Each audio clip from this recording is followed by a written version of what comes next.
Welcome to the Disney Wedding Podcast. This show is brought to you by Carrie Hayward's Fairy Tale Weddings Guide, the only guidebook and bridal organizer tailored exclusively to Disney's fairy tale weddings at Walt Disney World. I'm Carrie Hayward, and each week I feature Disney wedding updates, money-saving tips, and interviews with wedding vendors and real Disney couples. I also cover honeymoons, anniversaries, and engagements at the Disney parks and resorts. Join me now as the Disney Wedding Podcast celebrates romance at Disney destinations.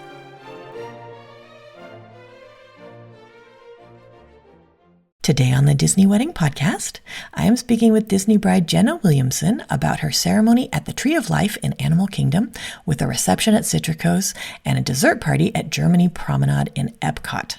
I thought you guys would be interested to hear how she chose all these locations and how she planned everything and how it all turned out. So welcome, Jenna. Hi, I'm so excited to be here. Thanks for being on the show today. I always like to start at the very beginning and find out how you and your fiance decided that you wanted to have your wedding at Disney. Yeah, so Disney actually wasn't the original plan. We were living outside of Washington, D.C. at the time and had originally looked to have our wedding there. But we were quickly surprised at the cost of having a wedding in the Washington, D.C. area and being on the East Coast. All of our family and friends were likely going to be traveling regardless. So the interest in Disney kind of sprung from there. We're both very passionate people about Disney, and we love the parks, love the experience, love the memories that we've created there. So I reached out, started looking into pricing, and was pleased and surprised that it was more reasonable than I expected at the time. Still a wedding, so still expensive, but compared to what we were seeing in Washington, D.C., it felt feasible. And I also loved that I didn't have to find all of the additional vendors or support or catering. It was all kind of built into that Disney wedding process. So we dove in and kind of committed from there. That's fantastic. How did your friends and family react when they found out where the wedding was going to be? I'd say a mix of surprised and not surprised. Everyone knew we were Disney people. I had done a college program in the past. We both love travel, so that's kind of in our blood. And everyone expected to travel for the wedding too. So it was just kind of a matter of where. I think my family didn't see it coming, but knew it made sense. And our friends kind of followed the same suit as well. That's great. How many guests did you invite, and how many were able to make the trip? We were very intentional with the guests that we invited to our wedding. We were going for a very small, intimate ceremony. We invited about 30 people and had 20 at the day of, including the wedding party as well. So it was very intimate and unique, and everyone we wanted there got to be there, and that was really cool too. That's fantastic. Did you set up a room block for your guests? Yeah, we did. So I work as a travel agent with Untangled Escapes Travel. And so we did a blend of room blocks and current Disney promotions. I wanted to be really mindful of being able to get the best offer available to our guests. And sometimes that's going, direct with Disney, and sometimes that's using that room block available. So we did kind of a hybrid approach, and it worked really well for us. And we got to, kind of reap the benefits of having that room block as well. So that was cool. That's interesting. Can you tell my listeners a little bit more about that? Because I think sometimes people don't realize that if you do the room block, you don't get any of the discounts that are available to the general public, and you can't add the dining plan. And so how did you craft a hybrid approach? So we were far enough out at the time that the promotions had not been released for the season in which our wedding was occurring. So we had talked with Disney about the room block, kind of understanding what promotion they were offering by committing to that room block, along with any kind of benefits and support that came through that. And I recognized that it was a decent offer depending on what was seasonally offered as well. So we did a smaller room block with them. We took advantage of the kind of cut you can do halfway through and structured it down. And then once we had seasonal promotions available, we were able to offer kind of both pricing options to our guest. And that worked really well. We crafted our transportation for the day of around the room block resorts. So that was kind of an added benefit. If you were using a promotional rate, you just had to get yourself to one of those room block resorts to get picked up for the wedding day. So we kind of structured it through both lenses. That's interesting. So which resorts did you put in the room block? Yeah, so we had All Star Music, Port Orleans French Quarter, and Coronado Springs. We didn't add a deluxe resort in there, even though my fiance and I at the time, my husband now, were staying in a deluxe resort. But we wanted to be really mindful, like I said, of that budget and what was friendly and accessible to our family members and friends coming. So we kind of pulled their interest and went from there. Got it. So then you also told guests about the generally available discounts at other resorts, and then they could pick which one they wanted to book? Yes, we did. So we waited once we had those seasonal promotions out as well. I informed guests of the pricing for both sets. I worked with them individually since we were such a small party. That worked in our favor. I really knew everyone who was coming. They knew my travel background, and we kind of leaned in that skill set to find a preferred spot for everyone who wanted to attend at a price point that was feasible for them. And that was one of the great appeals of Disney too, was we had all sorts of experiences. It's kind of a built-in vacation and buffer and memory making opportunity beyond just the wedding as well. So that was kind of fun. Now, how did you guys choose the day of the week and time of day for your wedding? Was it mostly driven by wanting to have Animal Kingdom for your ceremony? It was driven by a goofy interest in numbers. So Bradley and I started dating on October 28th. We got engaged on October 29th, and we got married on October 30th. So October 30th dictated the day of the wedding, and that's kind of how we went from there. That's great. And so then time of day, that was dictated by the fact that your ceremony had to be, what did you do before the park opened or after it closed? Yes, so we did it in the evening, and that was really on our preference. So they offered both. We had availability to do both. I am not very much a morning person, so we did not want to get up at 2 a.m. to do hair and makeup for a pre-park opening ceremony, so we went with later in the evening. The evening time frame worked really well for us as well. We had a subtle kind of celestial theme going with our wedding.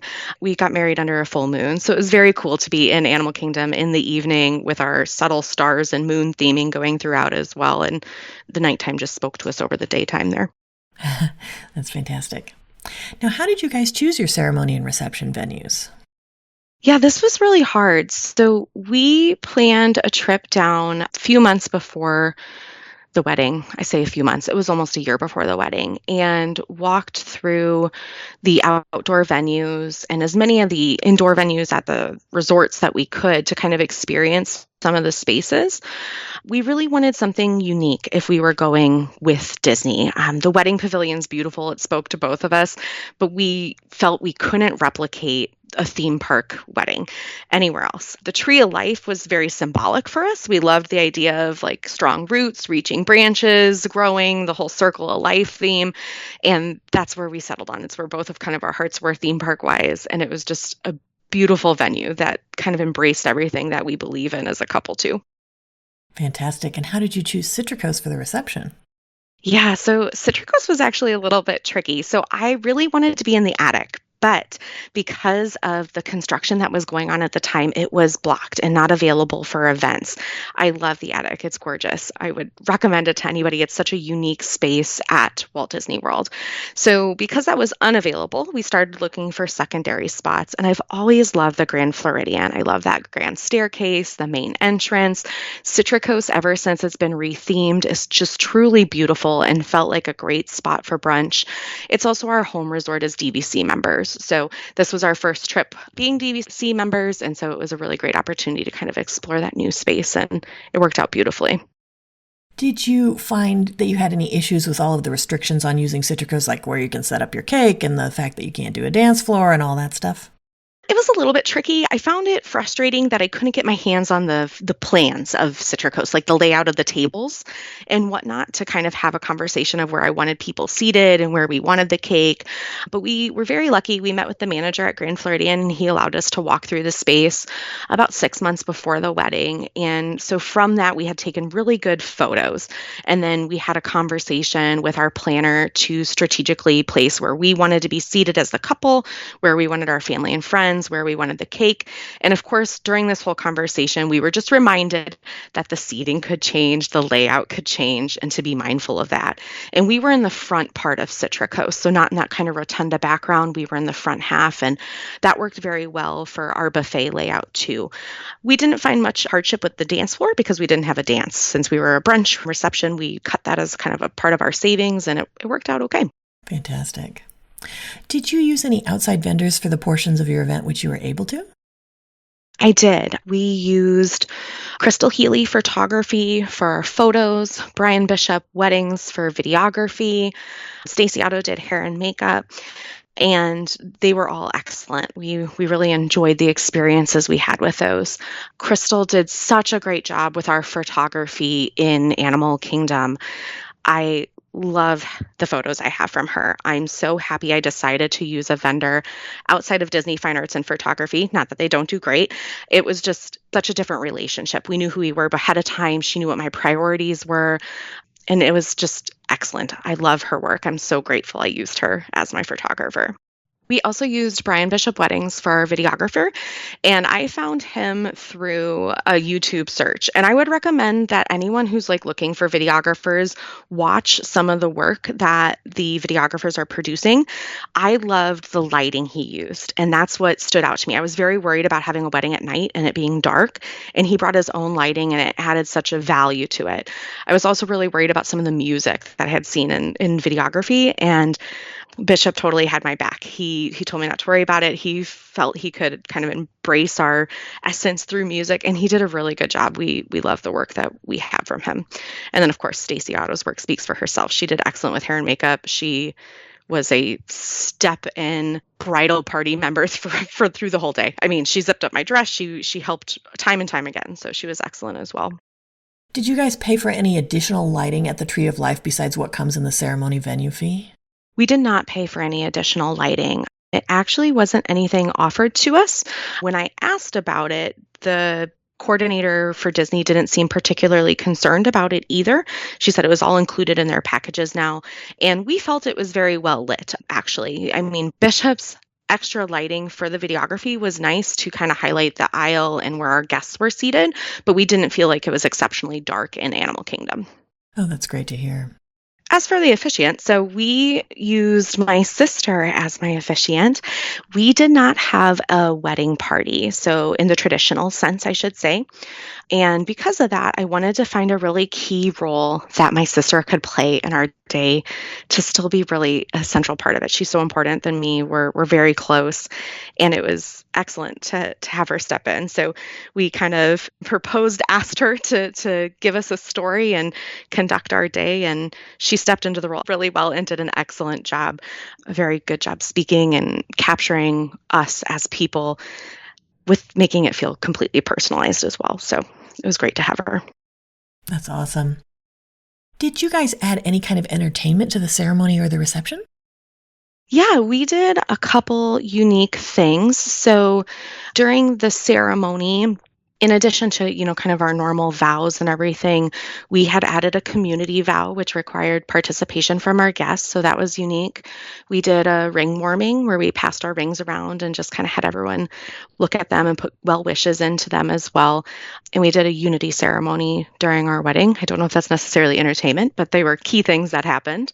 And then after our wedding was finished, we did a toast. We did a single champagne toast. It was the only alcohol we had at any of our events. And we thanked our guest for being there. We did kind of a toast to ourselves in a celebratory manner. And then we had our first dance at the ceremony venue before everybody left. So it was kind of all really unique. It was a great way to close out the evening. And then at our reception the next day, we had a couple items. So like I mentioned before, we didn't have a dance. We just used house music at Citricos, and that worked really well for brunch. We had a silhouette artist attend. So everyone got to keep a silhouette as a gift item. And then also we included our silhouettes in our guest book, which has made a really unique guest book for us to keep as a memory.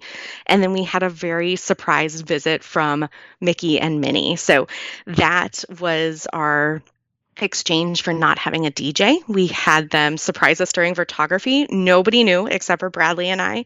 And it was great to capture everybody's face. It was an excellent piece of entertainment. I am so happy we decided to do that.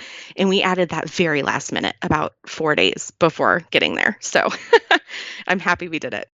Wow. Did you request specific outfits or was there no time for that? We did request specific outfits. They were in their gold attire. And that went with our theming. We had blue gold and a kind of burgundy red. That's great. Do you have any menu items or cake flavors you would recommend? Oh my goodness. Yes. So many things. So with the cake, I'm going to start there. I recommend really just advocating for yourself. If you have a flavor that's not on Disney's list, ask for it. Their bakery team does excellent. If you can meet with their head baker, that can add a lot of value to it. Any sort of tasting event, if you're attending that, make sure you tag up with the bakery team there.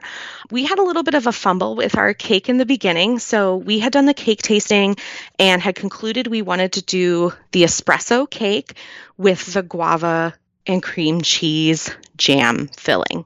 Sounds funky. We were kind of going for like a chocolate raspberry, but at brunch vibe. And when we initially put it in, the bakery team did not want to make it. They said that they were not confident in that flavor profile. And so they didn't recommend that. And they came back actually with a different recommendation for filling to go with the espresso cake. But we met with the baker and kind of had a big conversation about it. She said that they were going to do a test run in the kitchen for us and see if they agreed that it was okay, because Disney doesn't ever want to put out, a bad product either, which I totally trust and value them for that. And she came back and she's like, you know what? We tried it. We liked it. If you want it, let's do it. So we had an espresso cake with guava jam and cream cheese filling and then a cinnamon-spiced buttercream. And it was really good. It went over really well. Our guests seemed to like it. We had like 3 pieces left over. And we did a pretty small 2-tier cake, but it worked out great because we were a small wedding party as well. And then also cake-wise, I surprised my husband with a groom's cake on the day of our reception. And that was something I did solely by myself. I didn't consult anyone for opinions. And that was so hard to do as a bride. I feel like you lean on your community so much. And this was decisions I all made. So for here, like I said, I kind of went out on a limb and I was trying to embrace a really fall flavor. My husband loves pumpkin spice. October and Halloween's his favorite. We were getting married the day before Halloween, and then I stole Halloween for our reception. So we did a Mickey pumpkin cake based off the kind of Main Street Mickey that's out there for the Halloween season. I asked to do pumpkin spice cake with a maple caramel and a coffee chocolate buttercream, and they were able to do it. And it turned out excellent. And it was just a really, really cool surprise. Caught him completely off guard during our cake cutting. And Mickey and Minnie got to be there for that too. So it was a lot of fun. I think Mickey was pretty surprised to see his face in cake form. I've noticed that for 2-tier cakes, instead of doing a 6-inch on a 10-inch, they've been doing 6 inches on an 8-inch. Did you request 6 and 8 specifically, or is that just what showed up? We went back and forth with the size of the cake. They had initially quoted me a 6 and an 8, and I was confused by sizes because I had only ever seen 6 and 10. And then when I was digging into some of the pictures of other brides and everything, I saw 6 and 8. I was like, wait, I think that's what we were quoted. So we went back and forth a little bit on it, but they had originally recommended the 6 and 8, and then that's what we landed on. Got it. Okay. Do you have any menu items you would recommend? There are so many good menu items. I loved the coconut chia pudding shooters that we had on our menu. We did a very customized brunch menu. Food was really important to me. I would recommend anyone who's debating to, if you're a foodie, make your own menu. You have a great opportunity to do it. And so the coconut chia pudding shooters were something I had picked up at Disneyland, actually, and Disney World was able to make them for our event. So that was really cool. I also had the PB&J wings from Steakhouse 71 on our menu, and I just love those. So that was really fun as well. We had a very lunch friendly brunch menu because I wanted to make sure we had a wide variety, and it really captured all of our favorites from across property, which was great as well. One thing I want to say about menu items too, we took advantage of having the kitchen make a family recipe. I had read that we could do that. I didn't know really the limitations of that, but it was important to me to have one of my grandma's recipes on our menu. So my grandparents are no longer with me, and that's really hard. But we have a family tradition of having chicken liver dumplings at all of the kind of big holidays, and it's a family tradition that we still continue today. So I asked if the kitchen could make chicken liver dumplings and put on my brunch menu. I didn't know what the response was going to be, but they were very happy to do it. And they took three different kind of recipes because I have my grandma's and my great grandma's and now my family's recipe of it. And they made their own kind of spin on chicken liver dumplings. I'll say if you wanted to follow a very traditional recipe to make sure you include that and kind of the guidance you give them. But they did an excellent job making chicken livers flavorable and friendly to everybody. So yeah, venture out there if you have a recipe that's important to you. That's a great tip. Can you tell my listeners a little bit about the party you had at Germany Promenade in EPCOT? Yeah, so we did a dessert party the evening of our reception, so the evening of Halloween. We did not have any children at our event, so it was adults only. So we wanted to make sure we had some entertainment available. And we were at the Germany Pavilion, as you mentioned. We went for the fireworks. We had some treats that were all Halloween themed, so some, ghost macaroons and spooky kind of candy available. And it was just a really good evening closure to the events from the weekend. It was a lot of fun walking through Epcot in my dress, though I will never forget. I was so hot. So make sure you wear good walking shoes if you're doing that. How did you choose Germany Promenade? That was based a lot on availability. The areas in Epcot seemed to be booked rather quickly, and we added our dessert party fairly late in the game. We wanted to see where our budget was at to make sure we could add that in a fiscally responsible way. So Germany was one of the few options available by the time we got to it. And it was also a great view. I mean, I loved where we were at. We have some great firework photography and video from that experience as well. So don't pass it up if you can do it. Did you add a ride mix in? We did not add a ride mix in. We didn't want to be rushed to get anywhere, and we had varying mobility limitations within our party as well. So we chose to keep that out of that process. Got it.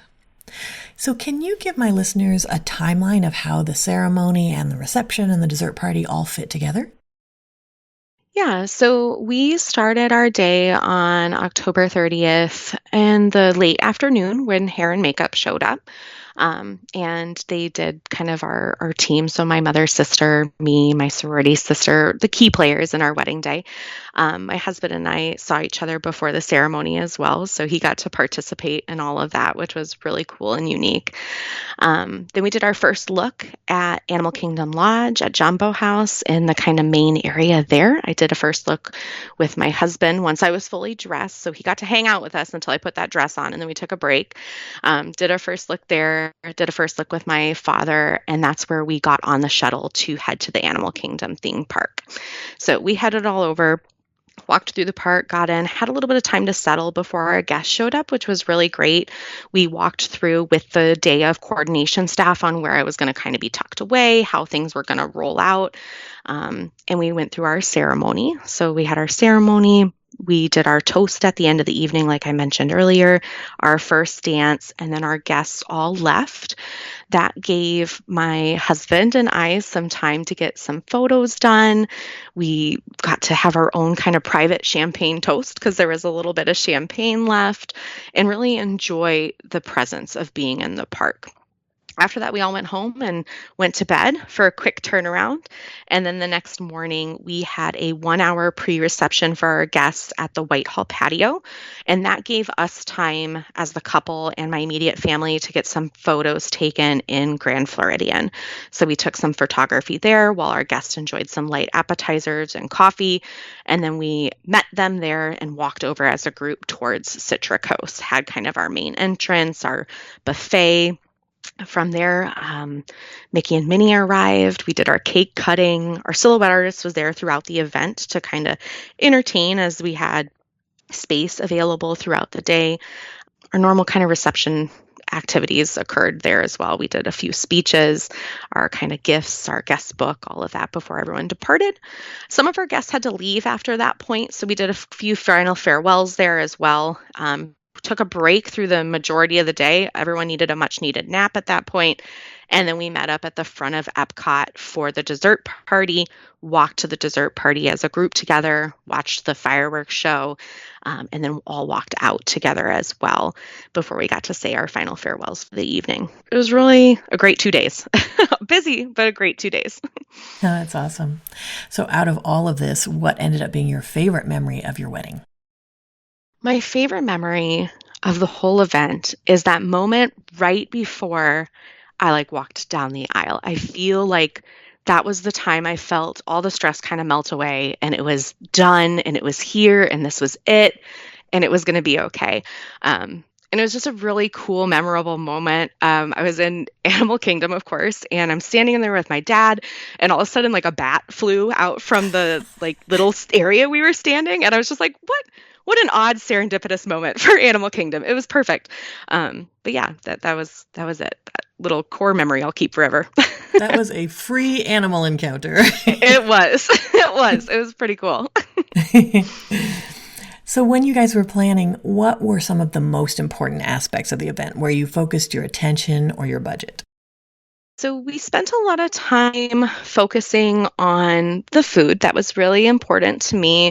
I really wanted to capture all of our favorites from across the park. So we really did customize our menu to both of our likings and bringing our favorite pieces of Walt Disney World and Disney food to the experience. So that was really important to us. And then we also spent a good amount of time and consideration on our photography and videography as the pieces we were going to take home and keep with us forever as memories. So that's kind of where most of our budget kind of poured into those two areas. Speaking of the photography, I noticed that you guys did portrait sessions in all 4 parks. Can you talk a little bit about that? Yeah, so that was not the original plan. The original plan was to do portrait sessions in Animal Kingdom, where we got married, and Magic Kingdom. And then when I was having more of a conversation with our coordinator, we were talking about pricing, and then we decided to do the dessert party in Epcot. So all of a sudden that became really important. And we were so close at the end, it was like, well, if we're going to do 3, we might as well do 4. And we went from there. But they were a really great experience. I will say one of the things I hadn't considered that I wish I would have is what happens if they get rained out. Because we did not do them the week of our wedding. We were planning on going back to do them. And so that ended up adding a couple trips because we did indeed get rained out more than once. So that was a little bit extra there I wasn't planning on the front end. Wow. So then what aspects of planning were less important, where you saved your money or just your effort? We kept our wedding really small. I mean, having a huge wedding wasn't a significant importance to us. So we did focus really on keeping it intimate and smaller, and that helped a lot with budget and finances. We didn't have it as a priority to have alcohol at our event, and that worked really well with having brunch for our reception. It didn't even seem to be missed, it wasn't a central key piece of the day. So that worked out really well with having a brunch reception, was being able to cut that alcohol cost and the bar cost from the event. And then we did not have a dance, and that worked in our favor by having a small kind of guest party. It didn't seem out of place. We had plenty of other things going on, and we were able to add Mickey and Minnie in instead of having that kind of DJ throughout the event. I will say we designated my sister, who is also our officiant, to kind of lead us through the reception day, just to make sure we had someone kind of helping with the flow of traffic since we didn't have that DJ role. But it saved a lot by cutting out the dance, the DJ, and the music too, because we used house music at Citricos as well. That's a great idea. And for listeners who are wondering, house music does not refer to the genre of music known as house music. At Disney, house music means the music that they play over the sound system during a regular food service at the restaurant. You can have it left on when you're doing your private event at the restaurant. Yeah, and it worked out great because their house music, there's very subtle, it doesn't have any words to it. It's very piano-y background music. So that's awesome. Now, did anything go wrong or just not turn out like you expected? Yes. So we had a couple things that were just a little bit more surprising to me than not expected. So we had a lot of hiccups before the wedding, and really our events went relatively smooth. The one thing I will say is we never saw our violinist at our ceremony. he was there. He played. I know he was. I heard him. But at no point did we meet him, and did any of our guests see him. So he was positioned really in the back of the audience. And I just wish I would have talked that through a little bit more since he was there and did excellent work. I would have been nice to have had his presence a little bit more known. So that was a little bit unexpected. And then we did have a little bit of mismatched information from our day of coordination team. They didn't seem to be a little bit on the same page. So really making sure you have that BEO handy to reference, or knowing it well. Someone there will have it. You don't need to have it yourself as the bride, but knowing it well enough that you can reference back to it worked in our favor a couple times. They had tried to kind of change the timing a little bit on some of our events the day of the ceremony, and it was outlined differently in the BEO. And of course, once we referenced that, it cleared it up pretty quickly. Oh, that's good to know. Was there anything that seemed like a big deal beforehand or you were worried about and then it turned out not to be? I worried a lot about our cake for some reason. I feel like as a bride, you worry about a lot of things, to be honest. It all seems really big and really important and like it's not going to go well.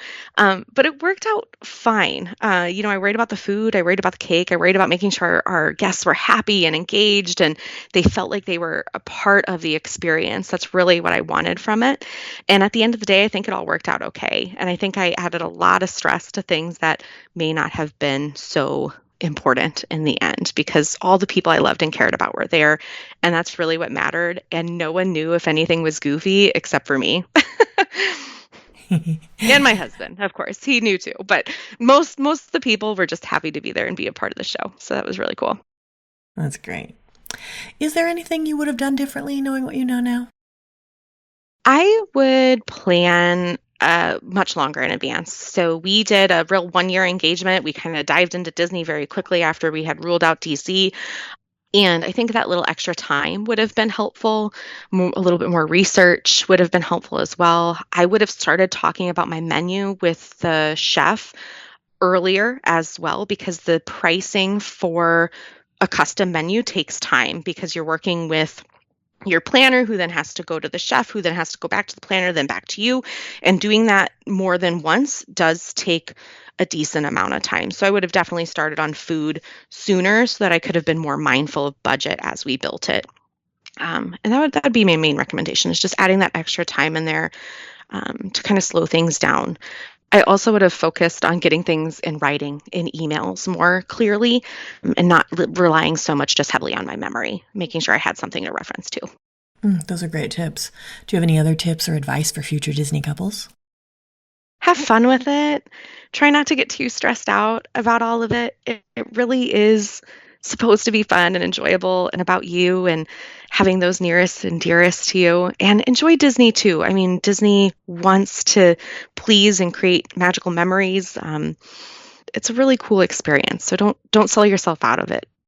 One of the other tips I would mention is definitely getting a hold of the Fairy Tale Weddings Guide book. Carrie does an excellent job with it, and it is one of the only places that you can get your hands on pricing. The budget tool in the back is really helpful, and that's what we started with as we were starting to pull this together. The Disney Weddings website is great, but this book has all of it in it, and that's where I would recommend you start. It's a great resource. As pricing changes, you have access to it continuously, so that's really nice as well. And we used it as a tool to kind of reference the year prior to now to kind of see where that value was throughout our event too. So I recommend starting there if you're interested in having a wedding at Disney. That's awesome. I'm so glad you found it helpful. Oh yeah, it was great. Well, Jenna, I think you've offered a lot of great tips and advice for anyone who's interested in getting married or having a vow renewal at Walt Disney World, and I appreciate your taking the time. Thanks. I really appreciate it as well. That's our show for today. I'm your host, Carrie Hayward, inviting you to join me again next week for another episode of the Disney Wedding Podcast. Past shows and tons of photos for each episode are available on my website, DisneyWeddingPodcast.com, or listen in your favorite podcast app. And for instant answers to all your Walt Disney World wedding questions, check out Carrie Hayward's Fairy Tale Weddings Guide, available as an interactive ebook with continual free updates at fairytaleweddingsguide.com.